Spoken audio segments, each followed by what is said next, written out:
नमस्कार, मैं अर्चना शर्मा। चढ़ती कला टाइम टीवी देख रहे सभी दर्शकों का स्वागत करती हूं। आप देख रहे हैं हरियाणा के समाचार। समाचारों की शुरुआत से पहले एक नजर आज के मुख्य सुर्खियों पर।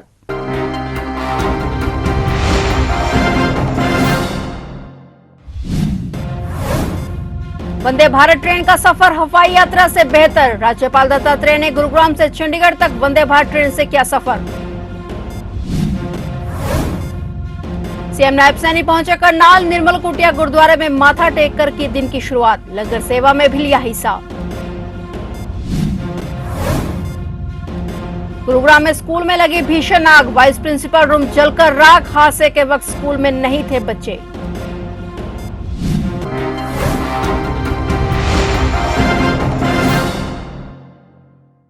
और अब समाचार विस्तार से। हरियाणा के राज्यपाल बंडारू दत्तात्रेय ने गुरुग्राम से चंडीगढ़ तक वंदे भारत ट्रेन से सफर किया। सादे अंदाज में आम लोगों के साथ सफर कर चंडीगढ़ रेलवे स्टेशन पहुंचे। राज्यपाल ने इस दौरान आम लोगों से भी बात की। सुरक्षा के लिहाज से प्रशासन और रेलवे की ओर से सख्त प्रबंध किए गए थे, लेकिन इस व्यवस्था से आम यात्री को किसी प्रकार की कोई परेशानी न हो, इसका भी विशेष ध्यान रखा गया। आम यात्रियों के साथ वंदे भारत ट्रेन से उतरते समय गवर्नर ने स्टेशन पर खड़े छोटे बच्चों से भी बात की। इस अवसर पर बंडारू दत्तात्रेय ने वंदे भारत ट्रेन के सफर को हवाई यात्रा से बेहतर बताया। उन्होंने कहा कि ट्रेन में यात्रियों की सभी सुविधाओं के साथ साथ खाने की भी अच्छी व्यवस्था की गई है। आज मैं गुरुग्राम से चंडीगढ़ तक जो है रेल में जो है आज यात्रा किया हूँ। बहुत अच्छी लगा और कोई इसमें सुविधाएं, काफ़ी सुविधाएं हैं। भोजन की सुविधा है, चाय की सुविधा है और लोगों से भी मैं वार्ता किया हूँ। लोग भी बहुत खुशी से ये रेल यात्रा बहुत स्वच्छ दिख रहा है और मुझे भी जो है फ्लाइट में जब आता हूँ थोड़ा थके जैसा रहता है। ट्रेन में आया हूँ तो मुझे बहुत अच्छा लगा। करनाल में सीएम नायब सैनी कल रात को ही पहुंच गए थे। उन्होंने कार्यकर्ताओं के साथ बातचीत की और उनका परिचय लेकर उनके साथ मीटिंग भी की, जिसके बाद वो माथा टेकने के लिए माता की चौकी पर भी गए और आज सुबह दिन की शुरुआत करते उन्होंने करनाल में निर्मल कुटिया गुरुद्वारे से की। वहां पर उन्होंने गुरु घर में माथा टेका और उसके बाद संत बाबा राम सिंह का आशीर्वाद लिया और उसके बाद उन्होंने गुरुद्वारे में लोगों से बातचीत करने के बाद लंगर सेवा की। सीएम नायब सैनी ने लंगर भी ग्रहण किया। उसके बाद जहां पर लंगर बनता है वहां पर जाकर व्यवस्था को देखा और मीडिया से बातचीत करते हुए उन्होंने कहा कि मेरा परम सौभाग्य है कि मैं निर्मल कुटिया में पहुंचा हूं। मुझे यहां आने का सौभाग्य प्राप्त हुआ है। वहीं पीएम मोदी की तारीफ करते हुए उन्होंने कहा कि पीएम मोदी देश के 140 करोड़ लोगों के लिए काम कर रहे हैं। मोदी ने संत निक्का जी से प्रेरणा ली है और इस दौरान सीएम नायब सैनी विपक्ष को घेरते हुए भी नजर आए।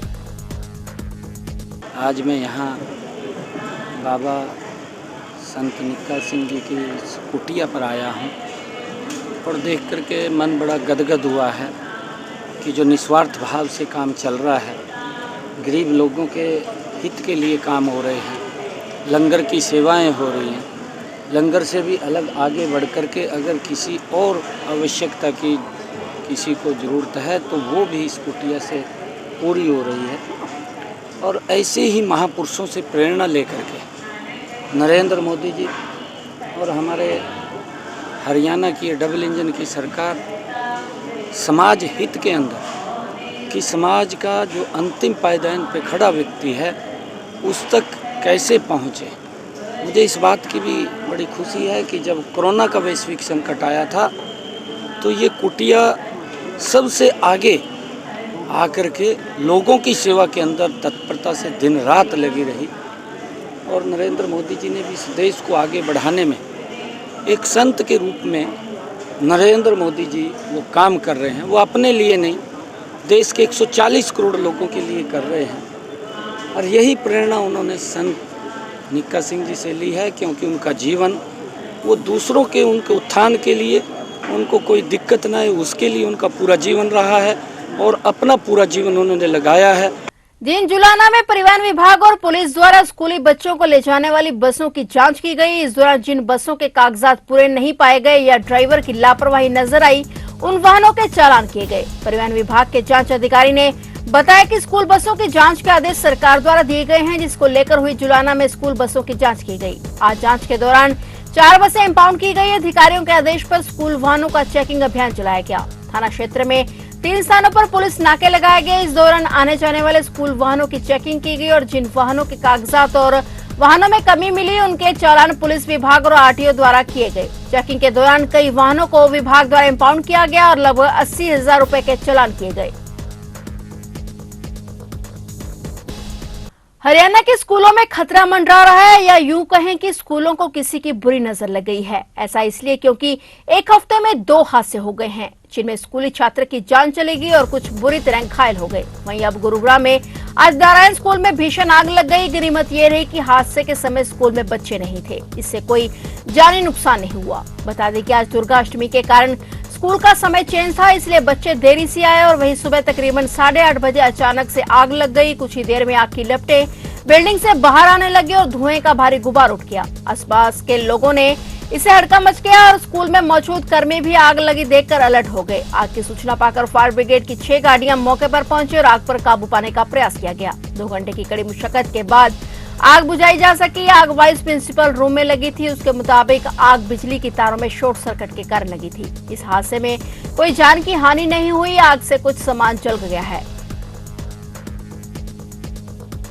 एंटी करप्शन ब्यूरो गुरुग्राम की टीम ने सदर पुलिस स्टेशन के प्रभारी सुनील दत्त और एएसआई कमल कुमार को रिश्वत लेने के मामले में गिरफ्तार किया है। मौके से रिश्वत के 50,000 रुपए भी बरामद किए गए हैं। गोकलगढ़ गांव का एक युवक सट्टेबाजी का काम करता है और हर महीने सदर थाने को 25,000 रुपए मंथली देता था। पिछले 2 महीने से उसने पुलिस को रुपए नहीं दिए। आरोपी एएसआई कमल कुमार ने उसे फोन कर 2 महीने के 50,000 रुपए मांगे और कहा कि पैसे तुरंत थाना प्रभारी को दे दो। युवक ने इसे रिकॉर्ड कर लिया और उसकी शिकायत उसने गुरुग्राम एसीबी से की और आरोपी एएसआई कमल ने उसे पैसे देने के लिए सदर थाने के पास पुलिस क्वार्टर में बुलाया, जहां एसएचओ सुनील दत्त भी मौजूद थे। जैसे ही पुलिस कर्मियों ने पैसे लिए, एसीबी की टीम ने दोनों को 50,000 रुपए के साथ रंगे हाथों गिरफ्तार कर लिया। दोनों के खिलाफ रेवाड़ी एसीबी थाने में भ्रष्टाचार का मामला दर्ज किया गया है।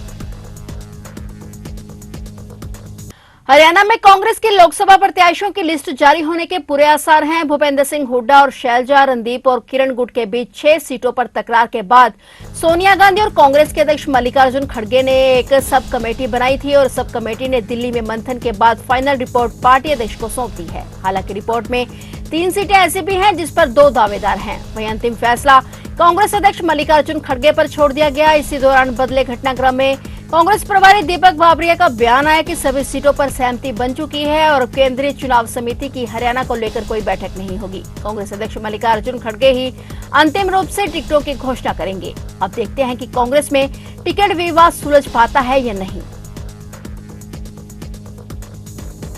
हरियाणा में बदमाशों के हौसले बुलंद होते जा रहे हैं। मामला रोहतक से सामने आया, जहां दिन दिहाड़े 2 लोगों पर गोलियां बरसा दी गई। हादसे में एक व्यक्ति की मौत हो गई, जबकि दूसरा गंभीर रूप से घायल हो गया। घायल को उपचार के लिए पीजीआई में भर्ती कराया गया। बता दें कि यह घटना महम के भिवानी स्टैंड की है। मामले की सूचना मिलते ही पुलिस टीम भी मौके पर पहुंचकर जांच में जुट गई है। मृतक की पहचान निदाना गांव निवासी वजीर के रूप में हुई। किशनगढ़ गांव का बल्लू गंभीर रूप से घायल है। मामले की जांच में जुटी पुलिस का कहना है कि बल्लू और वजीर महम स्थित भिवानी स्टैंड पर दुकान पर बैठे हुए थे और इसी दौरान एक बाइक पर करीब 2 युवक आए। उन्होंने आते ही फायरिंग कर दी। इसी दौरान एक गोली बल्लू को लगी और वजीर पर कई गोलियां बरसाई गई। घटना के बाद बदमाश मौके से फरार हो गए और वहीं घटना के बाद आसपास के लोग मौके पर इकट्ठे हो गए। दोनों को तुरंत सिविल अस्पताल ले जाया गया। डॉक्टरों ने वजीर को मृत घोषित कर दिया और वहीं बल्लू की हालत गंभीर बनी हुई है। नवरात्रों में पानीपत जिले से मां की ममता को शर्मसार करने वाला मामला सामने आया है, जहां एक महिला ने अपनी 6 वर्षीय बेटी को देवी मंदिर में छोड़कर प्रेमी के साथ फरार हो गई। लावारिस बच्चों की तरह 6 वर्षीय बच्ची 4 दिन तक देवी मंदिर में रही। यहीं पर मिलने वाला प्रसाद खाकर वह जीवित रही। 4 दिन तक बच्ची ऐसे ही देवी मंदिर में भटकती रही। इसकी सूचना जब महिलाओं की एक संस्था को पड़ी तो इसकी शिकायत तहसील कैंप पुलिस थाने में दी गई और इसके बाद बच्ची ने बाल कल्याण समिति के सामने जानकारी देते हुए बताया कि वह एलकेजी में पढ़ती है और उसकी मां उसकी पिटाई भी करती है। यहाँ बच्ची को उसकी नानी से मिलाने के बाद समिति के सदस्य उसे तहसील कैंप पुलिस थाना में ले गए। उसके बाद बच्ची को एकता बिहार स्थित सृष्टि होम में भेज दिया गया और फिलहाल मामले में आगामी कार्रवाई की जाएगी। पर यहाँ बताना जरूरी है कि छोटे छोटे बच्चे काफी संख्या में पानीपत से गायब हो रहे हैं। अगर बच्ची के साथ कुछ अप्रिय घटना हो जाती तो इसका जिम्मेदार कौन होता। तो ये थे हरियाणा के समाचार और नए समाचारों के साथ फिर से हाजिर होंगे। तब तक के लिए देखते रहिए चढ़ती कला टाइम टीवी और मुझे दीजिए इजाजत। धन्यवाद।